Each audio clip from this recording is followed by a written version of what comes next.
aviation infrastructure piece. Kelly? Yeah, thank you very much.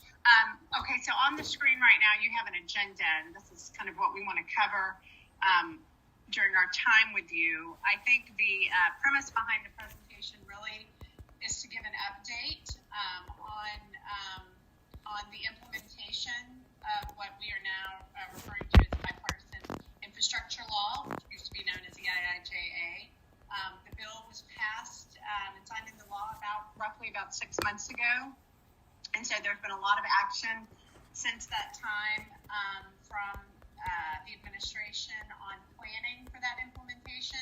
So we're going to go through kind of pieces of that and start a little bit about just kind of the overall congressional interest in clean energy. So if you want to turn them.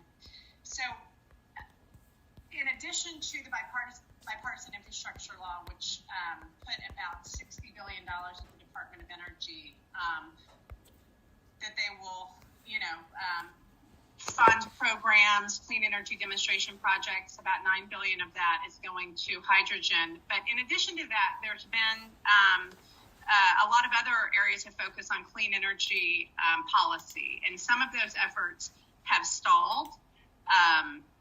Some of those efforts are ongoing.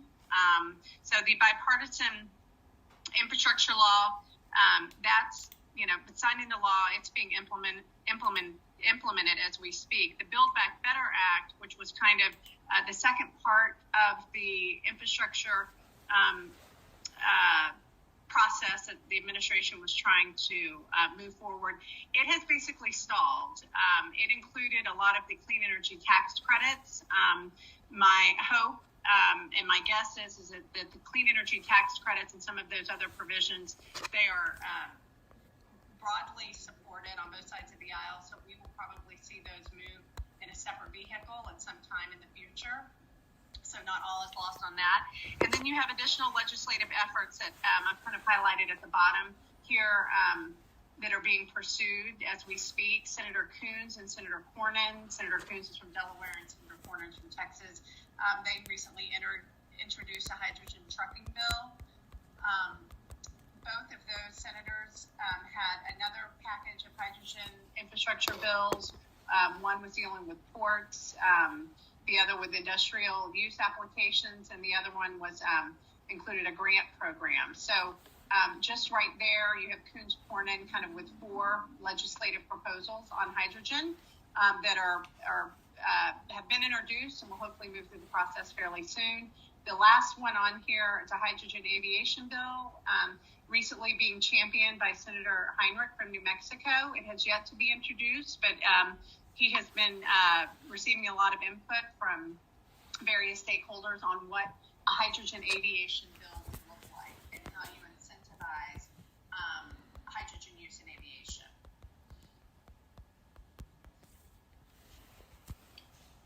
So moving on to kind of the recap of the bipartisan infrastructure law, this was the biggest funding bill in decades. Again, it gave over $9 billion alone in hydrogen, and kind of wanted to talk about what the breakdown of that funding was. We had $1 billion, and again, this is a recap.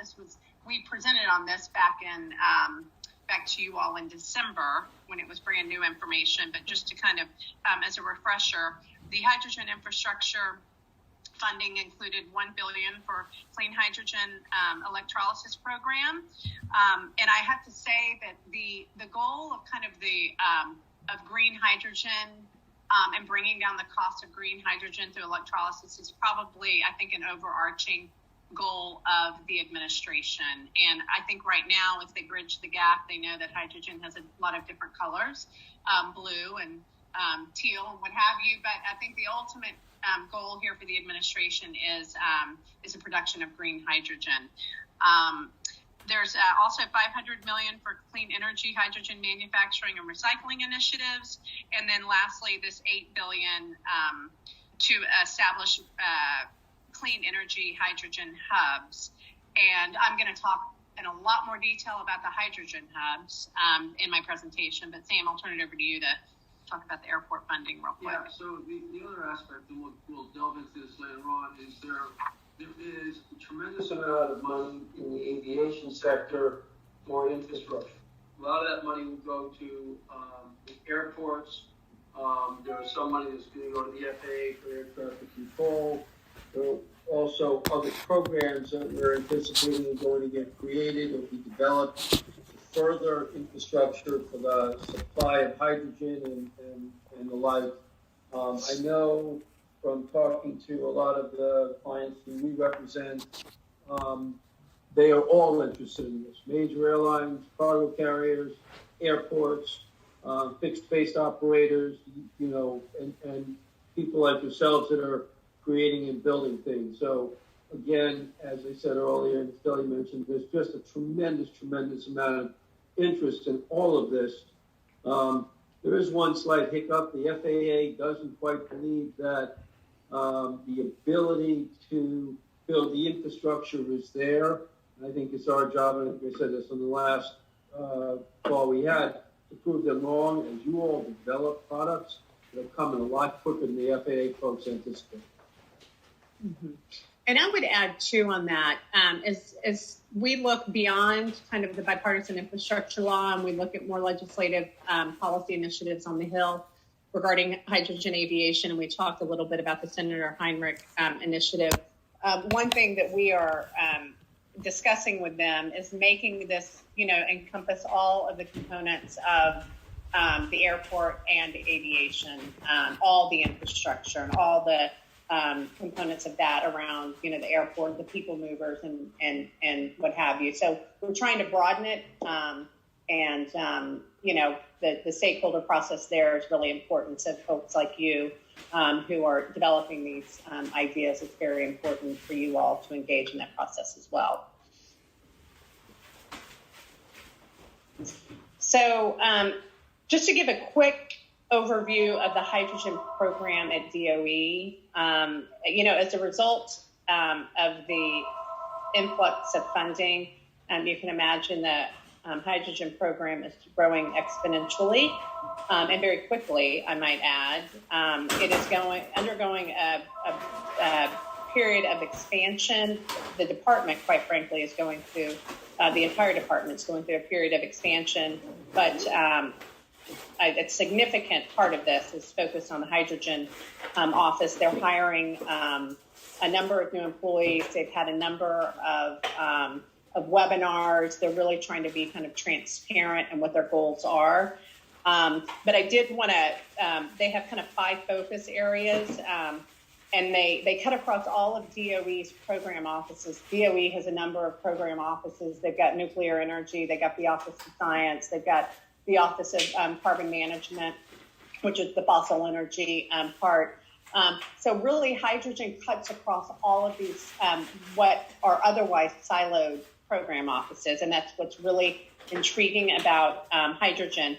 And DOE has kind of some long-term and near-term goals that I've outlined here on this slide. I won't list all of them, but overall, it's the 5 focus areas are the production, and then within that, kind of the near-term are things that we've talked about: the fossil reforming, electrolysis, gasification with carbon capture is very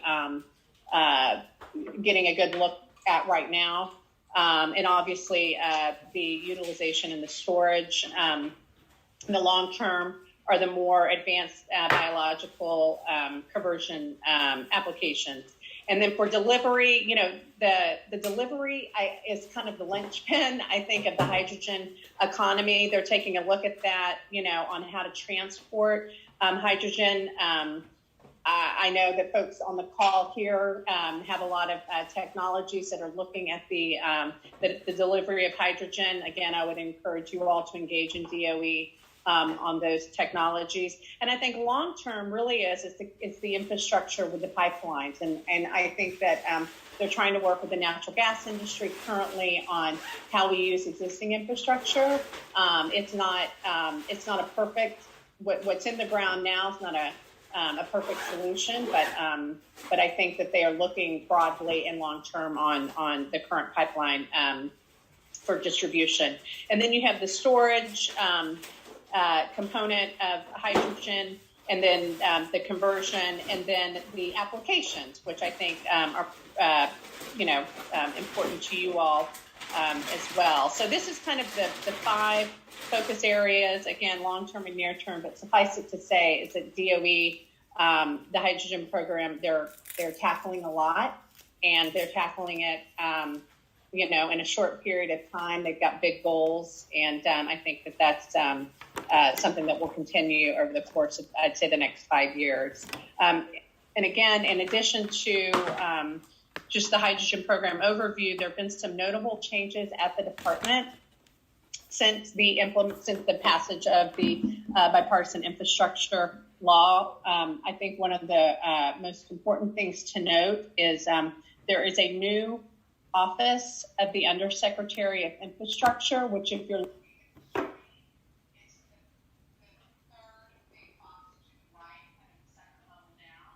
and the Office of the Undersecretary for Infrastructure, it's a Senate-confirmed position. So, this person will be appointed by the president. We'll have to go through the Senate confirmation process, which is not a short process. These things can take a long time. I think one question for a lot of folks is, do they not start spending this money? Does the government, or does DOE not start, funding these programs until this Undersecretary of Infrastructure is confirmed and sworn in? And the answer is we don't know. They still have, I think, the ability to get these programs up and running with or without this Undersecretary in place. But I just think it's important to note that there's an entire new kind of program under DOE that's being created in an effort to get the IIJA funding out the door. Underneath the Undersecretary, there's also an Office of Clean Energy Demonstration. That's going to be, I think, a really central part of the funding programs, because that office will be kind of the repository and the program manager for all of the program funding that comes in the next couple of years. And as DOE implements the bipartisan infrastructure law, and as DOE grows, the stakeholder process has become a very important tool. In fact, it's a very crucial piece to ensuring that DOE, that they are good stewards of the money and that the funding is directed to the right projects. And so my hat's off to DOE. They've really, really been transparent in their stakeholder engagement process. They have presented once a month very detailed webinars. They have these RFIs, which we're going to talk about a little bit later. Their requests for information. And again, they have a timeline. They have by May 14th, they want to deliver a national strategy and roadmap on hydrogen. So, these 3 things I've kind of outlined on the stakeholder process are just kind of really a snapshot of all that DOE is doing. But I just wanted to really kind of emphasize how important the stakeholder process is to DOE. And to the extent that you all as an industry can engage, I would highly encourage it. So I mentioned the request for information just a minute ago, and I wanted to kind of just highlight 2 of the RFIs. I will refer to the request for information as RFIs. So I think the most important piece of the stakeholder process are these RFIs. They are requests for specific information from the industry to kind of help inform them of the DOE, to help inform DOE of the technical capabilities that are out there. And so 2 that I've highlighted here, they're soliciting feedback from hydrogen stakeholders specifically. I'm going to kind of start with the later one first, which is due on March 29th. And that's an RFI on clean hydrogen manufacturing, recycling, and electrolysis. And again, that gets really to the green hydrogen and producing green hydrogen. That was posted on February 16th. It's due on March 29th. And And then there's a link there. If you all haven't seen it, I would suggest you look at that RFI if you're interested in responding. And then the one below it, and it's due on March 21st, so that would be today. So I did want to kind of highlight this one because this talks about the hydrogen hubs. And again, I'm gonna go into detail about some of the information that I have been able to get from DOE on the hydrogen hub implementation, but just wanted to highlight this RFI was due today, and it was posted on February 16th. And, you know, part of the, you can go ahead and skip that because I'm gonna go straight to the hubs, but part of the RFI for the hydrogen hubs, you know, they sought 40 questions in key categories.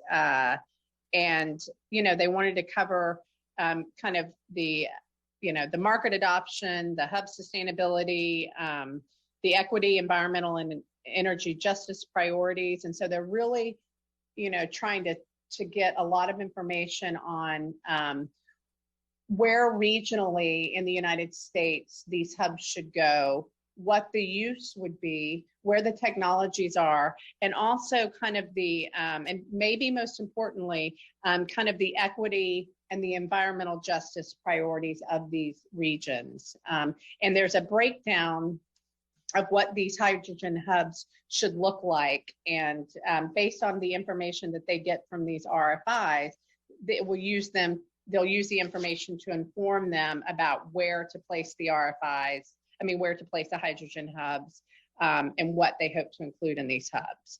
So what does a hydrogen hub look like?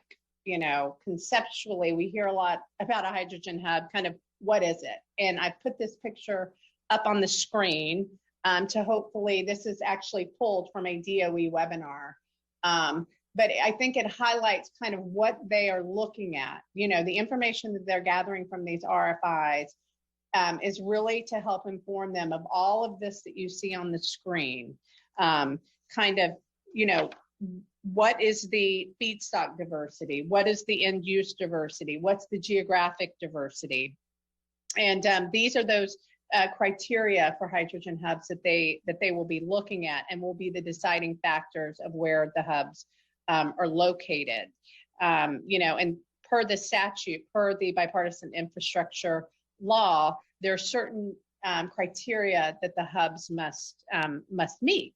And again, we talked about this the last time that we presented, but just kind of as a reminder, you know, there is a feedstock diversity.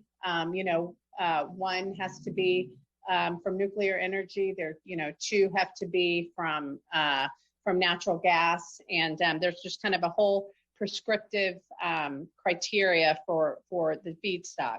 And then separately, there's an end use diversity with at least one hub, you know, should be for electric power generation, one should be for industrial uses, and then residential and commercial heating. And then important to you all would be the transportation end use. And again, there has to be a geographical diversity as well. At least two of the hubs are to be located in high natural gas producing regions of the country. So I just wanted to kind of lay out, you know, kind of visually in the screen earlier about what a hydrogen hub would look like, and then here lay out more of the criteria for what DOE is looking for in these RFIs on where to place the hydrogen hubs. Moving to the next slide, and this perhaps might be the most confusing, but I'm going to do my very best to try to explain it as it has been explained to me. And this is the DOE hydrogen hub timeline. I'm going to go through it here, and then when I'm done, there's just the next screen kind of lays it out visually, where you might be able to kind of see it on a graph how this is supposed to be laid out. So the goal of the department, the ultimate goal, is to have 6 to 10 hubs decided from 2 separate launches. So a launch 1, and then a year later another launch. And within each launch, there will be 2 phases within each launch. And DOE has indicated that that there will be a 50% non-federal cost share requirement for the second phase of each launch. For the first phase, it's still to be determined, but what we do know is that at the end, when these hubs are being deployed, there will be a 50% non-federal cost share. And then also DOE has highlighted that the hubs will be supported with additional funding down the road in future years as new capabilities and technologies come on board. So just going into getting a little bit more granular on this, Launch 1 is supposed to begin at some point in 2022. The first phase, they would award 8 to 10 grants at about $1 to $4 million per project. And these are really initial planning projects. So this is not necessarily shovel in the ground, but these are more planning projects. So about 8 to 12 of those would be awarded. It would include a lot of community engagement, financial modeling, environmental modeling. And then there would be kind of an evaluation selection process of those 8 to 12 awards, and that would take roughly about 9 months. And then the second phase of this would be 4 to 6 awards for the hub deployment from those 8 to 12 planning awards above. And those would be at about $500 million to $1 billion per project. And then those would be negotiated and signed with a build out for about 5+ years beyond that. Launch 2 would be, again, these are rough guesstimates of time, but Launch 2 would begin, probably in Q4 of 2023, and it would also be 2 phases. It would look a lot like Launch 1, except for the amount of awards. So the first phase of Launch 2 would only include about 5 to 10 awards for for initial planning, and again, they would be funded at about $1 to $4 million per project. And then you would have the evaluation and selection, and that would last about 9 months. And then when you move into the second phase, they look to award about 2 to 4 hub deployment awards at about $500 million to $1 billion per project, again, with a build out of 5 years. So first launch in 2022, second launch in 2023, they pretty much look identical except for the amount of the number of awards that they will be giving out. And again, if you turn to the next slide, this gives kind of a visual of what that looks like. Again, this was pulled from a DOE webinar. There are some start-stop points where those green diamonds are. That means there's like a go and no-go area where you can kind of stop the process or be told, you're not being invited back. That's what those green diamonds indicate up there. So there are a lot of off ramps where you will, not be invited to the second part of the process. So, so you all will have this slide. I just wanted to share it because I thought it was good from to be able to conceptualize the timeline.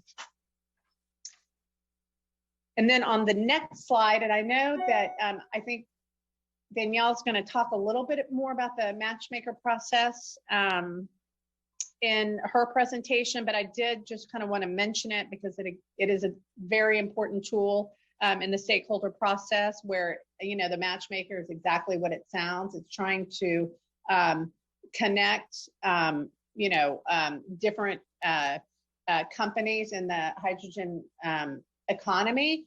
And, so folks know what other folks are doing, and you might, find a good partner in a certain region. And so, the goal of the matchmaker is to provide an online information resource to assist hydrogen producers and users identify opportunities. I mean, it's really kind of as simple as that. I don't think the website itself is that simple yet, but I think the goal is pretty simple. They want to increase the regional project awareness for technology developers such as yourself and suppliers, and facilitate regional business development opportunities. I know that in preparation for the hydrogen hub deployment, there have been a lot of regional economic development organizations that have been popping up and advocating on behalf of their parts of the country in placing a hydrogen hub in their region. So that's kind of the screenshot of the Matchmaker website. It's I believe still in beta format, but I'll let Daniela talk a little bit more about that in her presentation. And then I'm going to finish just with this real quick. I think it's kind of an overarching, I think, part of all of the government funding, and certainly with respect to funding for climate and clean energy, and that is the Justice 40. And Justice 40 is an initiative from the Biden administration to instruct 40% of all government funding in climate and clean energy to go to disadvantaged communities. And the disadvantaged communities are identified thus far as what you see on this map here. It's the DAC, I think what they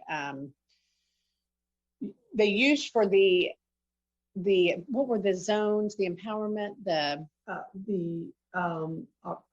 opportunity zones. So it's the same kind of track census they used for the opportunity zones from a few years back, where they identified disadvantaged communities. And they're using this for the Justice 40 initiative as well. There's a more detailed map. It would have been so, the areas would have been so small, you probably wouldn't have been able to see on the screen. But if you go to the administration's website and you can look up kind of Justice 40, there's a screen that will pop up that will highlight really specific regions of the United States and where they've identified this money should be spent. And so I encourage you all, as you're looking to cite different projects, to utilize this, the map that the government has put out on disadvantaged communities, and do an overlay of it, because I think it will help with the funding going, certainly to the places that the government hopes it will go.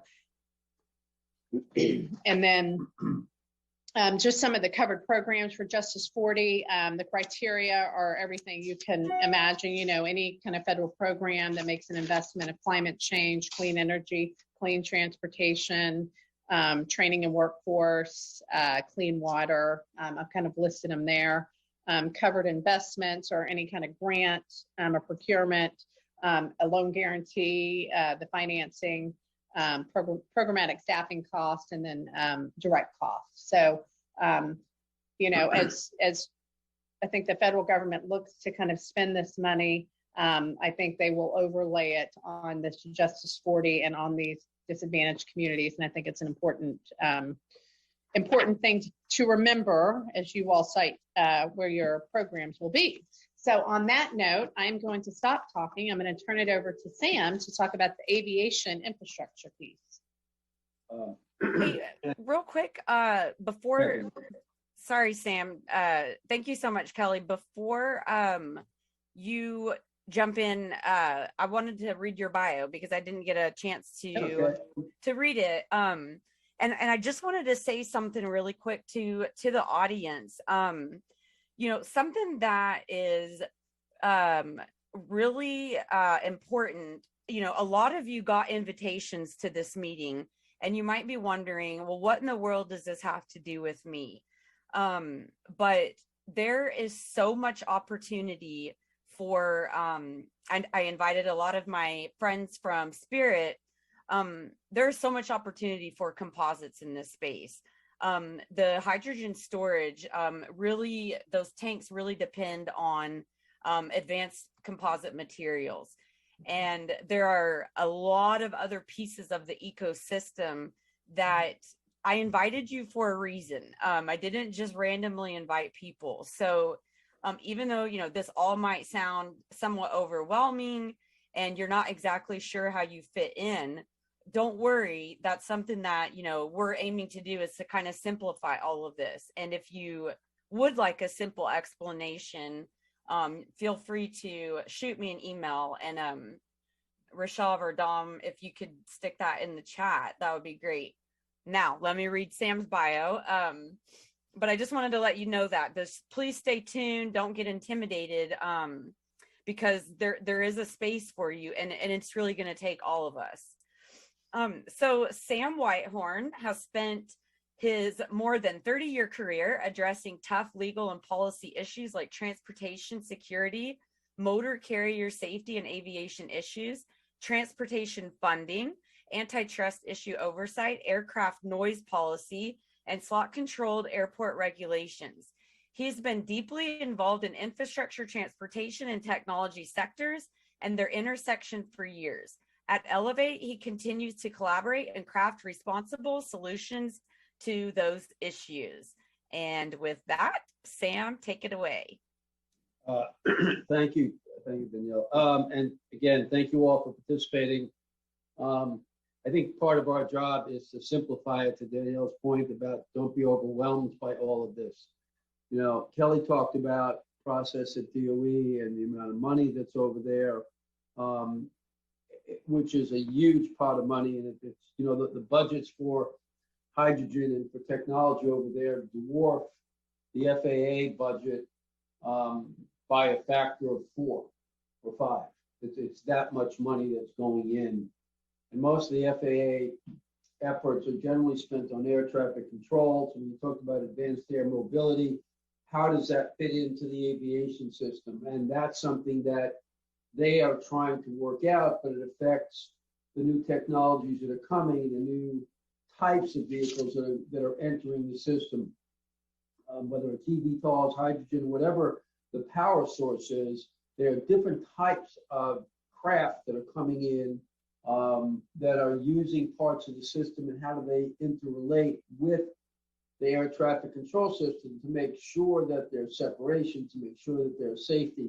All of these things require thought. They require input. They're going to require input from folks like you all on how do we best manage the system to make it accessible and efficient. Danielle mentioned noise, and I started part of my career going around the country talking to airports about noise and what they could and couldn't do. I'm still getting yelled at about airport noise today, and that goes back 30 plus years. But what is going on in terms of the technologies that are coming, we may solve a lot of those issues with the new technologies, but that's also what's exciting about it. The chart that you have in front of you talks a little bit about what was provided under the aviation infrastructure under the legislation that passed. It is a lot of money. It is an additional $15 billion for airports. $5 billion is for terminals. But the thing that you need to know about this money and the money for air traffic control is those funding sources right now are really controlled, at least particularly the red block, are controlled by the airports.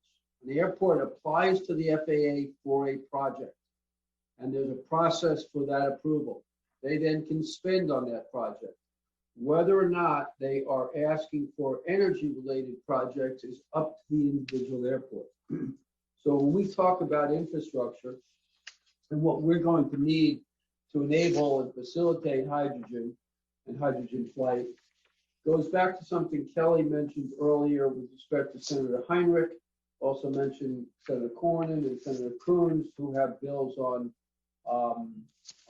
trucking and on ports, and they are looking to build infrastructure. Heinrich also was looking to build infrastructure, and that's his piece of the puzzle. They all know what is going on in the different areas that they're looking at in terms of the transportation sector.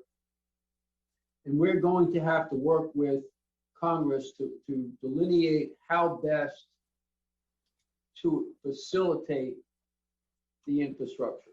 First, we need to be able to develop how it is generated and provided, Right now, there are fuel farms at airports with lots and lots of pipes and trucks and all of that is not paid for by any of the funding streams that are here, because it's viewed as a commercial activity that is done by the oil companies and the airlines.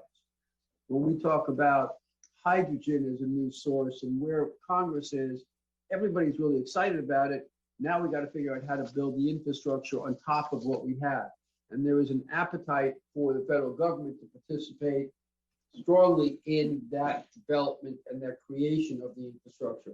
And I think that's what's most important from the aviation standpoint.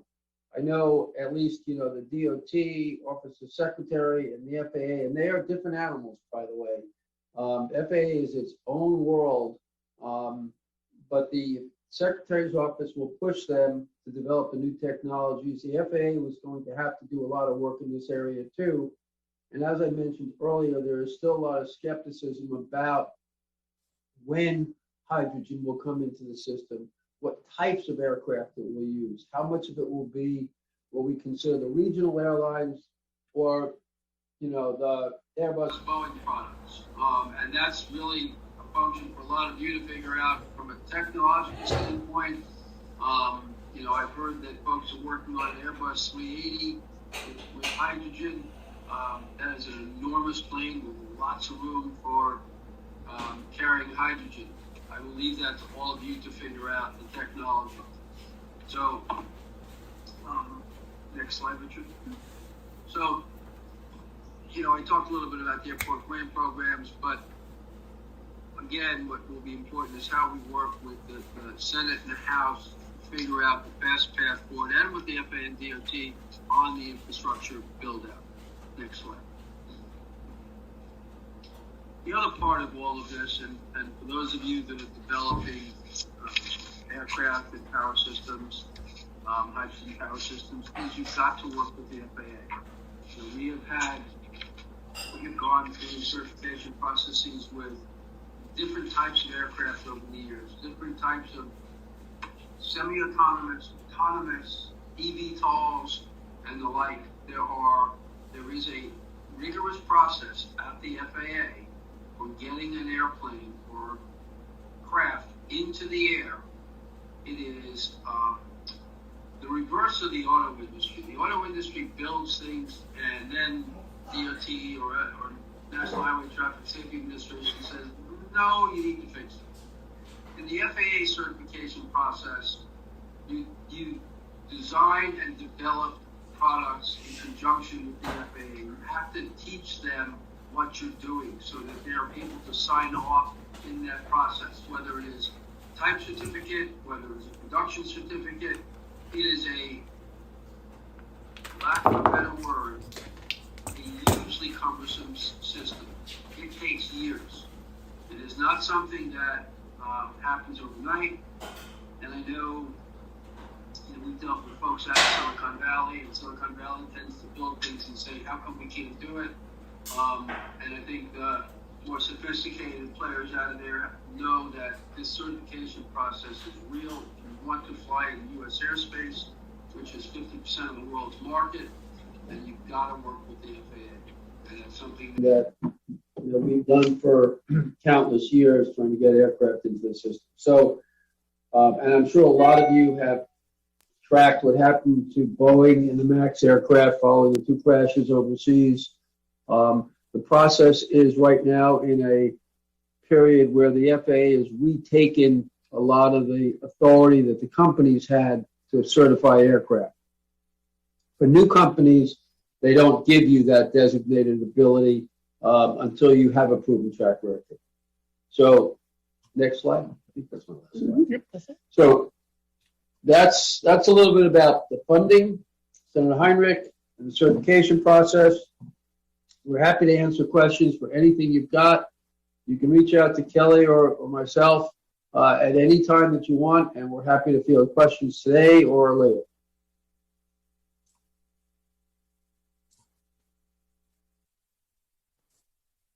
Danielle? Thank you so much. And I just realized I was unmuted during that entire time you were talking. So hopefully you couldn't hear the thunder behind me. So I'll be really quick. I'm going to just real fast go over the matchmaker because I want everybody to have a chance to ask questions. And Rishav, while I'm going over this, feel free to put out the remaining poll questions. So, just so you all know, these technologies are real. This is not just a fantasy. A lot of the people on the call have flown hydrogen powered aircraft. There's been world records set. So this is real. This is really happening.